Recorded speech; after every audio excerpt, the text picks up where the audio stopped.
আজকে একটা এক্সারসাইজের কথা বলবো, যে এক্সারসাইজটা আপনারা অ্যাথলেট যারা আছেন বা ক্রিকেটার যারা আছেন তারা যদি আপনাদের শিডিউলগুলোতে এই এক্সারসাইজটা রাখেন তাহলে আপনার ফিটনেস নির্দ্বিধায় অনেক গুণ বাড়বে, এবং ফিটনেস বাড়লে আপনাদের ডেফিনেটলি আপনাদের স্কিল পারফরমেন্সটাও অনেক গুণ বাড়বে।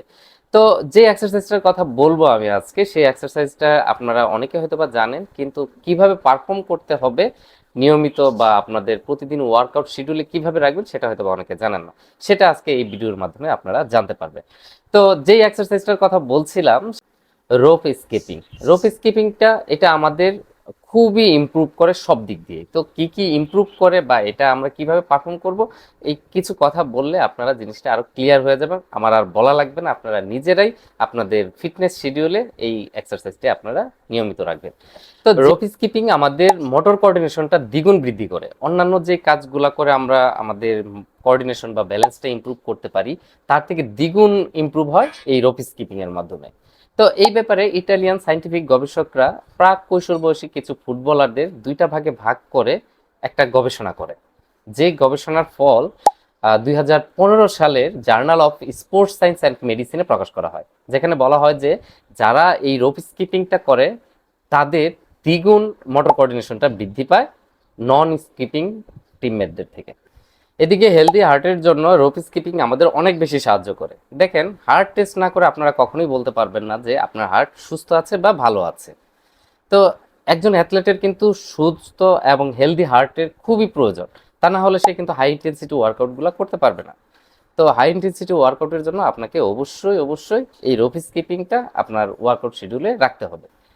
2019 সালে ফিজিওথেরাপি গবেষকরা একটা এক্সপেরিমেন্টাল স্টাডি করে, যে স্টাডিতে যুবক পুরুষদের দুইটা গ্রুপে ভাগ করে একটা গ্রুপকে 3 মাসের জন্য আপনার রোপ স্কিপিং করতে দেওয়া হয় অন্যান্য এক্সারসাইজের সাথে, আরেকটা গ্রুপকে শুধুমাত্র নর্মাল যে এক্সারসাইজগুলো আছে সেগুলো করতে বলা হয়। তো একটা পর্যায়ে গিয়ে দেখা যায় যে তাদের যে যারা স্কিপিং করেছিল তাদের VO2 মানে আপনার ভলিউম, ম্যাক্সিমাম ভলিউম অফ অক্সিজেনটা অনেক ইমপ্রুভ হয়।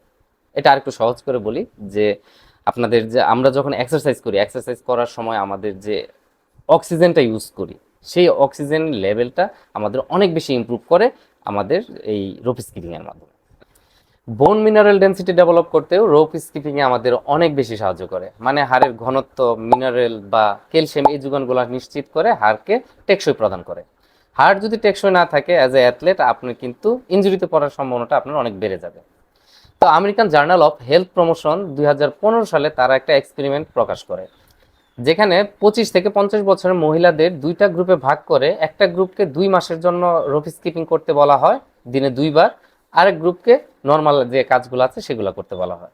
2 মাস পরে যে রেজাল্টটা পাওয়া যায় সেটাতে যারা করেছিল রোপ স্কিপিং তাদের বোন ডেনসিটিটা অনেক গুণ বৃদ্ধি পায়। তো এটা যেহেতু প্রুভেন, তো আমাদের অবশ্যই উচিত এই রোপ স্কিপিংটা রাখা। এছাড়াও রানিং, রানিং এর যেই ব্যাপারটা আছে, অ্যাথলেটদের রানিং এর কিন্তু রানিং ফাস্ট বা একটু দ্রুত গতির হতে হবে, এটার বিকল্প কোনো কিছু নয়। ক্রিকেটারদের তো অবশ্যই এটা লাগে। তো মেজর যে গেমগুলো আছে সেগুলো প্রতিটা গেমে এই জিনিসটা দরকার। তো কাপ মাসেলের পাওয়ার ডেভেলপ করতে রোপ স্কিপিং এর কিন্তু বিকল্প কোনো কিছু নয়। আমাদের বডি ওয়েটের প্রায়, আমরা যখন রানিং করি বডি ওয়েটের প্রায় 14 গুণ ওজন পড়ে এই কাপ মাসেলে। তো এই কাপ মাসেলটার স্ট্রেংথ ডেভেলপ করতে নিয়মিত সপ্তাহে 2 থেকে 3 দিন এই রোপ স্কিপিং আমাদের অনেক বেশি সাহায্য করবে। তো আপনারা এখন রোপ স্কিপিংটা কিভাবে করবেন? রোপ স্কিপিংটা আপনারা আপনারা যারা যদি বিগিনার হন, 5 মিনিট থেকে 10 মিনিট আপনারা রেগুলার এটা স্টাডি করবেন। তো এটা সপ্তাহে 3 থেকে 4 দিন করলেন, তারপর আস্তে আস্তে এটা 5 থেকে 10 মিনিট 10 মিনিট আপনারা 1 সপ্তাহ করবেন। 5 থেকে 10 মিনিট 1 সপ্তাহ করবেন, দেন আপনি পরের সপ্তাহে গিয়ে এটা গ্রাজুয়ালি ইমপ্রুভ করবেন, হয়তো বা 12 মিনিট বা 13 মিনিট বা 15 মিনিট, বা একটা পর্যায়ে গিয়ে আপনারা কাউন্ট করে করবেন, আমি 1500 করব, 1200 করব বা 2000 করব। এইভাবে গ্রাজুয়ালি ইমপ্রুভ হবে আপনার রোপ স্কিপিং। দেন এইগুলো আমরা ওয়ার্ম আপের আগে করতে পারি। এই রোপ স্কিপিংটা আমরা ওয়ার্ম আপের আগে, এবং আপনারা চাইলেও ফিটনেসের কোনো সেশনের আগে বা স্কিলের কোনো সেশনের আগেও আপনারা এই রোপ স্কিপিংটা রাখতে পারেন। তো এইভাবে যদি আপনারা এই কাজগুলো করেন, অবশ্যই আপনার ফিটনেসটা অনেক ইমপ্রুভ হবে। আপনার ফিটনেস যদি ইমপ্রুভ হয়, ডেফিনেটলি আপনার পারফরমেন্সটা তখন অনেক গুণ বাড়বে। তো ভালো থাকবেন আপনারা। আল্লাহ হাফেজ।